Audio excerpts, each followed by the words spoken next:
Alors, réponse par rapport à ma dernière vidéo. Réponse par rapport aux commentaires en fait qu'on m'a laissé sur ma dernière vidéo, parce que je fais allusion aux détentions, en fait aux personnes qui sont détenues dans notre pays et qui sont en majorité des gens d'Afrique. Voilà, faut le dire. Voilà, c'est la vérité.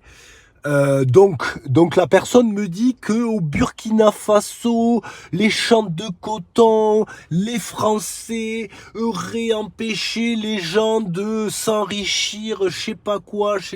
Et écoutez-moi bien, réponse à ce commentaire. Moi, je vais vous dire, l'Afrique, j'y suis pas. Mes ancêtres, ils y sont pas.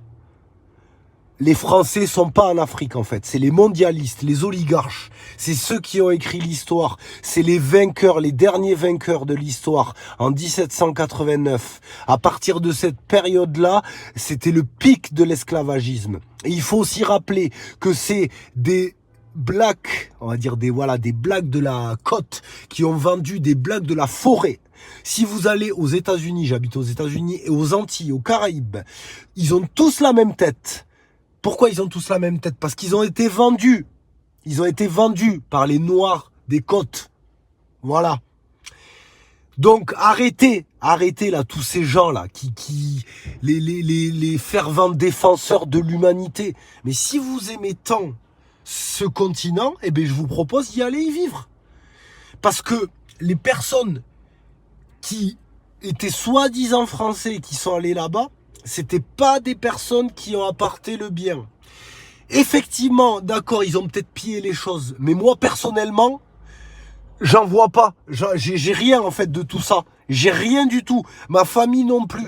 Et la plupart des Français non plus. Donc faut se calmer. C'est juste une élite, 1% qui en a profité. D'ailleurs, c'est toujours la même qui en profite. Donc au bout d'un moment, faut se calmer. Et je vais même rajouter quelque chose. Que quand c'était les catholiques qui allaient découvrir les autres contrées, ils échangeaient avec les gens là-bas. Ils échangeaient la culture. C'est à partir de 1789, même bien avant, j'allais dire Christophe Colomb. Mais vous voyez ce que je veux dire? Après le Moyen-Âge, voilà. Où les gens, en fait, ils sont allés chercher, ils étaient, au lieu d'avoir une soif de spiritualité, ils avaient une soif de matière. En tout cas, moi, c'est ce que j'ai compris de l'histoire. Et c'est pas les livres de Fernand Nathan à l'école, je sais pas quoi, les méchants français, les méchants ci, les méchants ça, hein, qui ont forgé mon esprit. Ça, je vous le dis, qui ont forgé mon avis.